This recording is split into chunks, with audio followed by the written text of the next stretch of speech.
On this channel, I am a child of God, a wife, a mother of three, and a full-time working mom. I hope you enjoy this Guys, content. this snapdragon has seen better days. I don't know. I've deadheaded it a couple times and that usually helps, but we'll see. These peppers are coming in. You can see lots of buds starting to happen. Starting to get pretty full. There's lots of flowers on these tomatoes. Um, Here are a few snacking peppers. This particular one is loaded. Loaded. There's already 4 peppers on that one. This one is starting to produce as well. Um, these tomato plants are doing great. I don't have the best system of stacking them. Of staking them right now. I'm on a use what I got kind of situation. So sticks and things that I have in the yard are helping me stake them up and support them. Oh, I did not realize I do have a cherry tomato. Um, this dahlia is holding strong, y'all. This pepper plant is full of peppers producing as well. These are some Romas, y'all. Those are more tomatoes and a pepper plant over there as well. I'll go around that side and show y'all. Look at these aromas over here. Come through with the aromas, y'all. The aromas have not been disappointing at all. This one, these tomato plants are not doing the best, but they have produced, and I have harvested probably about 2 pounds of tomatoes off of them, so pretty good. But look at those. And then I have some peppers over here as well. They haven't produced anything yet. The onions, they're not looking very great, but you know, there's a basil that's doing pretty good down there. This watermelon kind of was dying off, but it's coming back. Let me go on this side. Y'all, look at this pepper. It's doing amazing. Look at this tomato. You know, so I'm not tripping, y'all, because I got a couple tomatoes that aren't doing great. I am gonna start some succession plants here. Probably this week I'll start working on that. This is another snacking pepper, and it has about 3 on there that's producing. This one hasn't started producing anything, and that's a tomato, and that's also a volunteer watermelon. So y'all, all the watermelons that I do have out here are all volunteers. All volunteers. Oh, I thought there was nothing on there. Y'all look at that. I thought there was nothing on this one too, but there is. So is that one? That's not the one I was gonna. Maybe it's the other one. I'm not sure. All right, there's a tomato back there that's doing great. These green beans are doing their thing. They're yellowing because we had a lot of rain at one point, and the rain, they was just getting too much water. This is doing better. It had also started to get too much water. That was very hard on them. This is a zucchini or a squash plant. Can't remember, but it's one of them. And these green beans right here are doing great. Should be harvesting more green beans in a couple of days. I have a couple like right there that are starting to do their things. And lots of flowers. This is a green bean bed as well, and then there's 2 watermelon plants in here. And the oregano didn't hold up too good this week. We had some really hot days, y'all, in the hundreds, and the oregano just died back. Tragic. Here is some basil. I'm not sure why my basil on this plant keeps doing this. So what I'm gonna do is I'm just gonna prune that like all the way up like that. And let's see what I can get to happen to make it look better. This basil over here is also doing it, but it looks better. These are green beans, and I'm gonna come plant some more green beans over here. These are sunflowers. So excited for these sunflowers, y'all. This is a cucumber that I need to stake up. I'll get a stick and start staking it up in a minute. This cucumber, oh, look at this sunflower, y'all. It's coming in, first one, so it's beautiful. This is a cucumber that is binding up a stick. As I told you, it was a use what I got kind of situation. And it is loaded, y'all, with cucumbers. It's loaded. I'm trying to get to the baby so I can show you.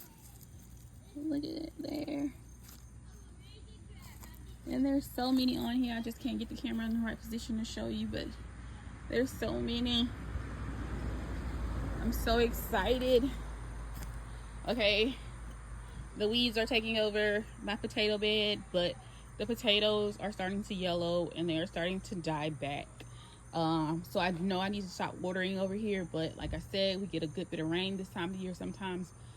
Basically, that's what happened today. We got a downpour, so they got rain that they didn't necessarily need. This is my zucchini and squashes.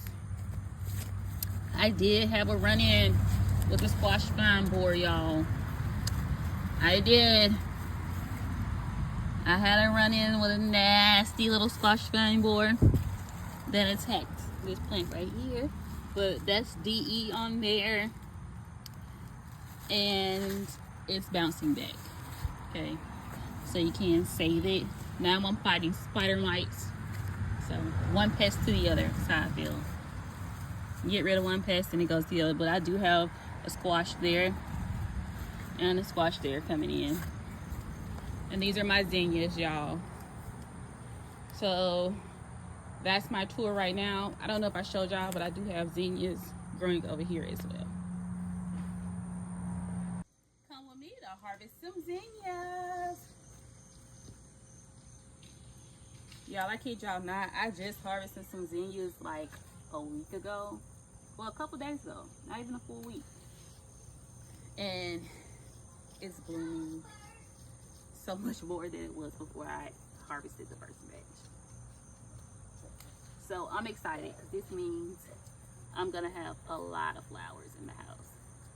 But since the other ones died, I needed to come out and cut some more, and zinnias are cut flowers, so that means that the more I cut on it and harvest, the more it will produce. Y'all look at this. So pretty. So stinking pretty. And then I'm gonna show y'all one that I've really been trying to get to grow for like 2 years now. And I finally got one. And I feel like this is gonna be the only one that's the seeds survive. But this flower, this zinnia right here, oh my gosh. So pretty. I'm so excited for that one zinnia, y'all.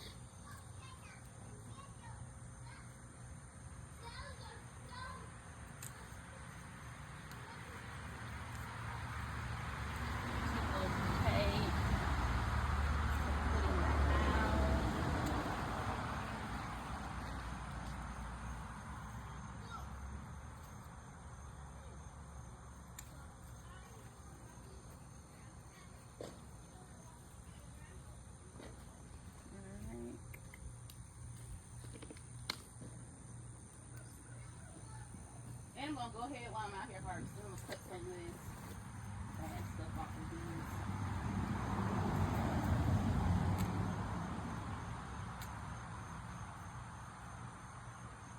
Because these are determinants where they are producing, that's pretty much all they're gonna produce, and then they're not gonna produce anymore.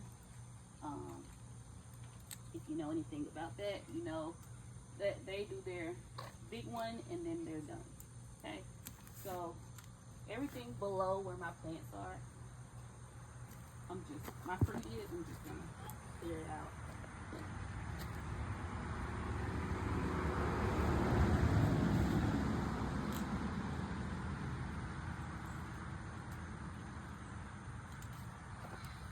Keep everything intact, but like a lot of this disease and stuff here, it's just,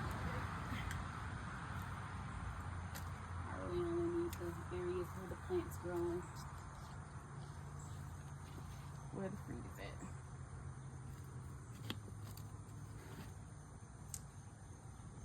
I think this came from like some overwatering, which wasn't overwatered on my part. We had a lot of rain, and with that rain, they just got too much water on the leaves, and you know, tomatoes are very diseased, can get very diseased really fast. So you have to water the roots the best you can without watering the actual leaves. But when you get, how much rain you said we had the other week? Like, someone said like 80 inches of rain in like a matter of a couple of days here in the south. Didn't do me any good, okay? Didn't do the plants any good.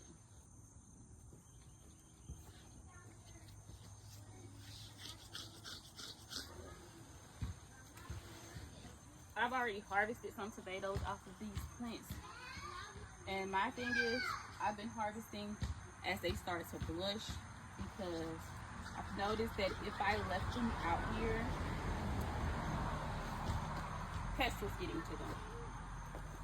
So I have to give them when they blush and let them finish ripening indoors. Just not really.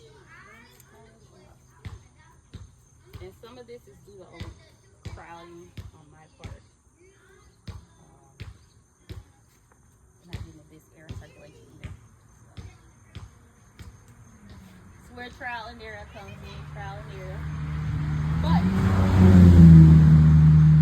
this has been by far, my 3 years of gardening, this has been by far my best season for the spring yet. So, with that being said, you know, I take my wins with my losses, and I'm cool with it, because as far as I'm concerned, I've done great, you know. I have a lot of fruit producing out here, and I'm doing my thing, you know. I'm learning as I go, trial and error. So I know next time, some of these bushes, I probably should spread out, and not let them be so close. But it is what it is, and everything is growing and flourishing. So until next time, we'll be back in the garden sometime this week.